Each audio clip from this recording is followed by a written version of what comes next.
There are certain sounds that define entire generations. For anyone who grew up in the late 90s or the early 2000s, this wasn't just a ringtone. It was the sound of the future. It was the sound of being connected. Before the era of the smartphone, before social media, and long before glass rectangles dominated our attention, there was one undisputed king. A Finnish giant that transformed the mobile phone from a luxury toy for Wall Street bankers into a necessity for the masses. The Nokia 3310. The brick. The phone that, according to internet lore, could survive a nuclear apocalypse and still have 70% battery left. This wasn't just a device, it was a cultural phenomenon. We didn't download apps, we didn't have Instagram. We had Snake, and that was enough. Millions of hours of human productivity were lost chasing a pixelated tail on a monochrome screen. To understand the sheer scale of Nokia, you have to look at the numbers from 2007. They are staggering. At its peak, Nokia held over 50% of the global mobile phone market. Let's put that into perspective. Take Apple's dominance today, add Samsung's market share, now throw in Xiaomi. Combined, they barely scratched the surface of the influence Nokia wielded back then. Finland, a country with a population smaller than New York City, was ruling the world of telecommunications. The nation's GDP was literally tethered to the success of this one company. They had the best engineers, the biggest factories, and the most recognizable brand on the planet. They were invincible, or at least, that's what they thought.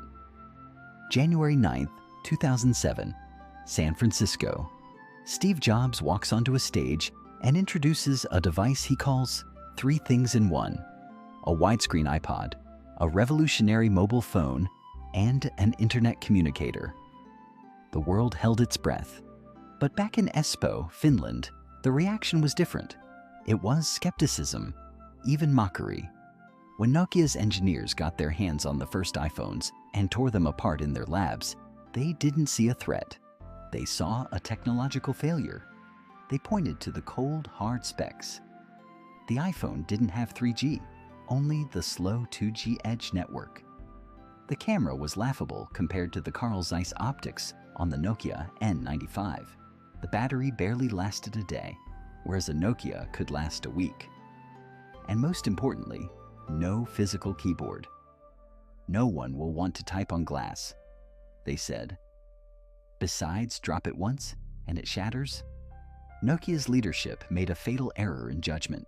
They viewed the phone as hardware. They sold devices, plastic, chips, antennas, and in that game, they were the masters. But Apple wasn't selling a phone. They were selling a software platform. They were selling a pocket computer that just happened to make calls. At the time, Nokia relied on Symbian, an operating system that started strong but had devolved into a monster of spaghetti code. To add a single new feature to Symbian required months of work by hundreds of engineers. On iOS, it took days. The arrogance of success is the most dangerous drug in business. In 2007, Nokia was still shipping millions of units. Profits were record-breaking. Their spreadsheets told them everything was fine, but they couldn't see that the tectonic plates beneath them were shifting. They laughed off the iPhone as a niche product for wealthy Americans. They didn't realize that niche product had just rewritten the rules of the game forever. If the iPhone was the first strike, the second was the kill shot. In 2008, Google introduced Android, an operating system that was free and open to any manufacturer. This was the moment of truth.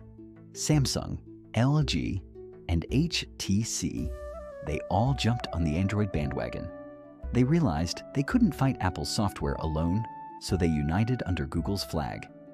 Nokia refused. Their pride wouldn't allow them to use someone else's software. We are Nokia. We set the standards. Instead, they kept pouring millions into the dying Symbian platform and a new hope called MeeGo. but development was painfully slow. In 2010, in a desperate bid to right the ship, the board hired Stephen Elop, a former Microsoft executive. He became the first non-Finnish CEO in the company's history. Elop quickly realized the situation was catastrophic, and that led him to write one of the most famous internal memos in corporate history, The Burning Platform. In the memo, Elop told the story of a man working on an oil rig in the North Sea. The rig explodes into flames. The man has a choice: stay on board and burn, or jump into the freezing dark waters. He chooses to jump. Elop told his employees, "We are standing on a burning platform, and we have poured gasoline on our own fire. We lack accountability. We lack leadership. We must jump." And jump they did, but not onto the life raft that was Android. In February 2011, Stephen Elop announced a strategic partnership with Microsoft. Nokia would exclusively use Windows Phone. This is the moment analysts today call the billion-dollar mistake. Why Windows? Google wanted Nokia but wouldn't give them special treatment.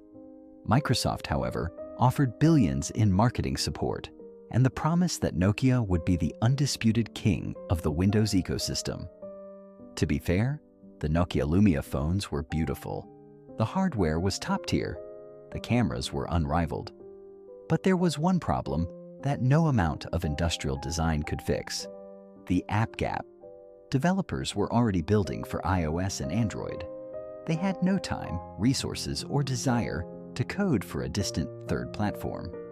Customers would walk into a store, admire the Nokia, ask, "Does it have Instagram?" Hear, "No, but it has a third-party alternative," and walk out with a Samsung. By announcing that Symbian was dead before the new Windows phones were even ready, Elop triggered what is known as the Osborne effect. No one wants to buy a phone with an OS that the manufacturer has just declared obsolete. Sales fell off a cliff. From a 50% market share, Nokia plummeted to under 3% in less than 3 years. In September 2013, the inevitable happened. Microsoft announced it was acquiring Nokia's mobile business. The price tag? $7.2 billion. Sounds like a lot, right? But just a few years earlier, Nokia's market cap exceeded $150 billion. The giant was sold for scraps. There is a story, often circulated online, that during the press conference announcing the sale, the CEO said with tears in his eyes, "We didn't do anything wrong, but somehow we lost." While the quote is more urban legend than fact, the sentiment rings true. They continued doing what they had always done, building durable phones with great hardware. But the world had changed, and they refused to change with it. The story of Nokia is a warning. It is a textbook example of the innovator's dilemma. When you are at the top, everything in your structure is designed to protect the status quo. The fear of cannibalizing your own profitable products prevents you from inventing the future. Nokia underestimated software. They underestimated the ecosystem. And above all, they underestimated how quickly consumers abandon their loyalty when something better comes along. It is important to note that Nokia, the company, didn't die. Today, they are a world leader in 5G networks and telecommunications infrastructure. They are a profitable business-to-business powerhouse.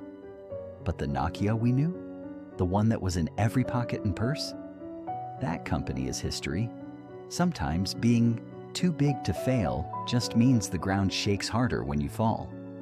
What about you? What was your first Nokia phone?